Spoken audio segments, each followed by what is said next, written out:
AMD 5 மாதத்துக்கு முன்னாடி அவங்களோட ஹைப்பர் RX அனௌன்ஸ் பண்ணியிருந்தாங்க. ஸோ நான் எதுக்காக அதை பற்றி இப்போ வீடியோ போடுறேன்னா, அவங்க அனௌன்ஸ் பண்ணப்போ 2023 ஃபஸ்ட்டு ஹால்ஃபில் இது அவைலபிளாக இருக்குன்னு சொன்னாங்க. அந்த டைம் முடிகிறதுக்கு இன்னும் கொஞ்ச நாள் தான் இருக்குது. ஸோ அதுக்கு முன்னாடி கண்டிப்பாக மோஸ்ட்லி எல்லாருக்குமே இந்த ஃபீச்சர்ஸ் அவைலபிளாக இருக்கும். ஏன்னா AMD 2023ல் பெருசாக இந்த ஒரு டிரைவர் ரிலீஸுமே பண்ணல. ஸோ அதனால் கண்டிப்பாக இந்த ஹைப்பர் RX தான் ரிலீஸ் பண்ண போகிறாங்க. ஸோ இந்த ஹைப்பர் RXனா என்ன, இதனால் நமக்கு என்ன பிரயோஜனம் இருக்குது, இதில் ஏதாவது ட்ராபேக்ஸ் இருக்கா, எல்லாத்தையுமே டீட்டெயிலாக இந்த வீடியோவில் சொல்கிறேன். வாங்க இப்போ ஆரம்பிக்கலாம். ஸோ முதல்ல இந்த ஹைப்பர் RXோட அட்வான்டேஜஸ் எல்லாம் பார்ப்போம், இது எப்படி ஒர்க் ஆகுதுன்னு. அதுக்கப்புறமா இதோட ட்ராபேக்ஸையுமே தனியாக சொல்கிறேன். ஸோ இந்த ஹைப்பர் RXங்கிறது இது ஒரு சிங்கிள் டெக்னாலஜி கிடையாது. இதுக்கு பின்னாடி AMDயோட வேறு டெக்னாலஜிஸும் இருக்குது. அதாவது AMDயோட ஆன்டிலாக் டெக்னாலஜி இருக்குது, அப்புறமா AMDயோட RSRமே இருக்குது. இதெல்லாம் கம்பைன் பண்ணி தான் ஹைப்பர் RX அப்படின்னு ஒரு பட்டனை அதில் கொண்டு வர போகிறாங்க அவங்களோட டிரைவர் சாஃப்ட்வேரில். ஸோ இது டிரைவர் லெவல் ஃபீச்சர் தான். ஸோ இதுக்காக எந்த ஒரு ஸ்பெஷல் ஹார்ட்வேர்ஸுமே தேவைப்படாது. இங்கே AMDயோட 5000 சீரிஸ் கிராஃபிக்ஸ் கார்டு வச்சிருந்தாலே மினிமமாக 5000 சீரிஸ் கிராஃபிக்ஸ் கார்டு இருந்தாலே இந்த ஃபீச்சர்ஸை யூஸ் பண்ண முடியும். அதுக்கு மேலே எல்லாருக்குமே யூஸ் பண்ண முடியும். ஸோ இது ஒரு டிரைவர் அப்டேட்டாக தான் ரிலீஸ் ஆக போகுது AMDயோட அல்ட்ராலைன் சாஃப்ட்வேரில். ஸோ நான் சொல்லியிருந்தேன் இதுக்கு பின்னாடி வேறு டெக்னாலஜிஸும் இருக்குன்னு. ஸோ முதல்ல இந்த AMDயோட ஆன்டி லேக்னா என்னென்னு பார்ப்போம். ஏன்னா இந்த ஃபீச்சரில் AMDயோட ஆன்டி லேகையுமே இன்க்ளூட் பண்ணியிருக்காங்க. ஸோ இந்த AMDயோட ஆன்டி லேக்குங்கிறது நம்மளுடைய இன்புட் லேட்டன்சியை ரெடியூஸ் பண்ணுறது தான்.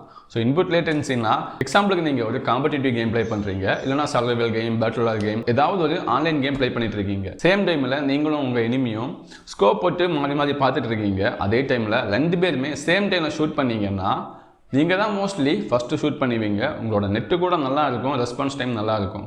ஆனாலும் நீங்கள் தான் முதல்ல டெத் ஆவீங்க. அதுக்கு ரீசன் என்னென்னா, அந்த எனிமியோட இன்புட் லேட்டன்சி ரொம்பவே ரெடியூஸ்டாக இருக்கும், உங்களோடது ஹையராக இருக்கும். ஸோ இப்போவும் புரியலைன்னா நான் ஒரு எக்ஸாம்பிள் இங்கே காட்டுறேன் பாருங்கள். 26 மில்லி செகண்ட் ரெஸ்பான்ஸ் டைமுக்கும் 65 மில்லி செகண்ட் ரெஸ்பான்ஸ் டைமுக்கும் டிஃப்ரெண்ட் பாருங்கள். நான் இதை ஸ்லோ மோஷனில் ப்ளே பண்ணும்போது உங்களாலே அதோட டிஃப்ரெண்ட்டை நோட்டீஸ் பண்ண முடியும். 26 மில்லி செகண்ட் ரெஸ்பான்ஸ் டைம் இருக்க அந்த மவுஸால் கொஞ்சம் ஃபாஸ்ட்டாகவே ஷூட் பண்ண முடியுது. ஏன்னா 65 மில்லி செகண்ட் ரெஸ்பான்ஸ் இருக்க மவுஸால் நம்ம ஷூட் பண்ணாலுமே அதோட எஃபெக்ட் நம்ம மானிட்டரில் வந்து சேர்றதுக்கு 65 மில்லி செகண்ட் டைம் ஆகுது. அதுக்கு முன்னாடி அந்த 25 மில்லி செகண்ட் ரெஸ்பான்ஸ் டைம் இருக்கிற அந்த மவுஸால் ஷூட் பண்ண முடியுது. ரொம்ப கம்மியான ரெஸ்பான்ஸ் டைம் இருந்தால் ரொம்ப ஃபாஸ்ட்டாக ரியாக்ஷன் பண்ண முடியும். ஸோ இதை தான் AMD அவங்களோட ஆன்டிலாக் டெக்னாலஜியில் இன்டெகிரேட் பண்ணியிருக்காங்க.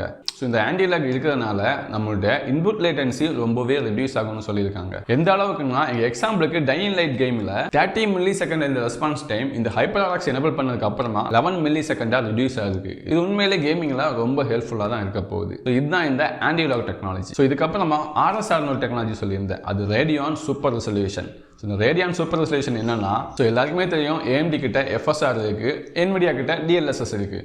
அதே சேம் தான் இந்த ரேடியான் சூப்பர் ரெசல்யூஷனும் RSR. இதுவுமே ஒரு அப்ஸ்கேலிங் டெக்னாலஜி தான், AMDயோட அப்ஸ்கேலிங் டெக்னாலஜி. ஸோ இந்த RSRல என்ன அட்வான்டேஜ் இருக்குன்னு கேட்டிங்கன்னா, இதுக்காக எந்த ஒரு ஸ்பெஷல் கேம்ஸுமே ரெக்குயர்மெண்ட் கிடையாது. இருக்கிற எல்லா கேம்ஸ்லையுமே இந்த RSR நம்மளால் யூஸ் பண்ண முடியும். நீங்கள் FSR யூஸ் பண்ணணும்னா அந்த கேம் FSR சப்போர்ட் இருக்கணும். DLSS யூஸ் பண்ணுறீங்கன்னா அதுக்குமே அந்த கேம் சப்போர்ட் இருக்கணும். ஆனால் RSRக்கு அந்த மாதிரி கிடையாது. நீங்கள் எல்லா கேம்ஸ்லையுமே இந்த RSRை யூஸ் பண்ண முடியும். ஸோ இந்த RSRை யூஸ் பண்ணி நம்மளால் 1080p கேமை 1440pயில் ப்ளே பண்ண முடியும். 1440p கேம்ஸை 4K ரெசல்யூஷன்லையுமே ப்ளே பண்ண முடியும். ஸோ இது எந்த அளவுக்கு இன்க்ரீஸ் பண்ணணும்னா, எக்ஸாம்பிளுக்கு டையிங் லைட் கேமை 1080p ரெசல்யூஷனில் 1440pயில் அப்ஸ்கேலிங் பண்ணி இந்த ஹைப்பர் RXை யூஸ் பண்ணி ப்ளே பண்ணதில் ஆவரேஜ் FPS 90 fpsலேருந்து 166 fpsக்கு இன்க்ரீஸ் ஆகிருக்கு. இது AMD ரிலீஸ் பண்ண ஒரு பெஞ்ச் மார்க். அந்த அளவுக்கு டிஃப்ரெண்ட் இருக்குது. நம்ம 1080pலேருந்து 2K ரெசல்யூஷனுக்கு அப்ஸ்கேலிங் பண்ணி RSRல கேம் ப்ளே பண்ணும்போது. ஸோ ஓவராலாக நம்ம இந்த பட்டனை யூஸ் பண்ணும்போது என்ன ஆகுதுன்னா, இந்த ஆன்டி லேக் ப்ளஸ் இந்த RSR ரெண்டுமே சேம் டைமில் ஒர்க் ஆகும். சேம் டைமில் ஒர்க் ஆகி நமக்கு கேமிங்கில் ஒரு நல்ல எக்ஸ்பீரியன்ஸை கொடுக்கும். நல்ல எக்ஸ்பீரியன்ஸ்னால் இன்புட் லேட்டன்சியுமே ரொம்ப ரெடியூஸ் ஆகும். அதே சேம் டைமில் FPSமே இன்க்ரீஸ் ஆகும். ஸோ அதை தான் இங்கே AMDயோட ஹைப்பர் RXன்னு மீன் பண்ணாங்க. நாங்கள் ஹைப்பர் RXன்னு ஒரு சிங்கிள் பட்டனை ப்ரெஸ் பண்ணதுமே இந்த AMDயோட ஃபீச்சர்ஸ் எல்லாமே ஒரே டைமில் எக்ஸிக்யூட் ஆகும். ஸோ இது ஒரு டிரைவர் ஃபீச்சர், அதனால் மோஸ்ட்லி எல்லாருக்குமே யூஸ் பண்ணணும். ஸோ இதுதான் இதோட அட்வான்டேஜஸ். இப்படி தான் இந்த ஹைப்பர் RX ஒர்க் ஆகுது. ஸோ கண்டிப்பாக ஒரு அட்வான்டேஜ் இருந்தால் கண்டிப்பாக அதுக்கு ட்ராபேக்ஸுமே இருக்கும். ஸோ அதே மாதிரி தான் எங்கேயுமே ட்ராபேக்ஸ் இருக்குது. ட்ராபேக்ஸ் என்னென்னு தான் சொல்கிறேன். முதல்ல இந்த RSR ரேடியான் சூப்பர் ரெசல்யூஷன் இது என்னன்னா, FSR 1 தான் யூஸ் பண்ணுது, FSR 2 கிடையாது. அதாவது FSR 1ல் இருக்க அதே சேம் அல்கோரிதம் தான் இதுலேயுமே ஒர்க் ஆகுது. ஸோ நாம் இங்கே FSR 1லேருந்து FSR 2 கம்பேர் பண்ணி பார்த்தோம்னா கண்டிப்பாக குவாலிட்டி வைஸில் ரொம்பவே டிஃப்ரெண்ட் இருக்குது. ஸோ அது ஒரு ட்ராபேக்ஸ். நம்மளால் அதை கண்டிப்பாக நோட்டீஸ் பண்ண முடியும். நோட்டீஸ் பண்ணுற அளவுக்கு குவாலிட்டியில் டிஃப்ரெண்ட் இருக்குது இந்த ரேடியான் சூப்பர் ரெசல்யூஷனில். அது இதுக்கு ஒரு ட்ராபேக்ஸ் தான் சொல்லுவேன். அப்புறமா அதுக்கு முன்னாடி சொல்லியிருந்த AMDயோட ஆன்டி லேக். இந்த AMDோட ஆன்டி லாக் டெக்னாலஜி ஓகே நல்ல டெக்னாலஜி தான். இது AMD கிட்ட மட்டும் கிடையாது, இது ஆல்ரெடி Nvidia கிட்டையுமே இருக்குது.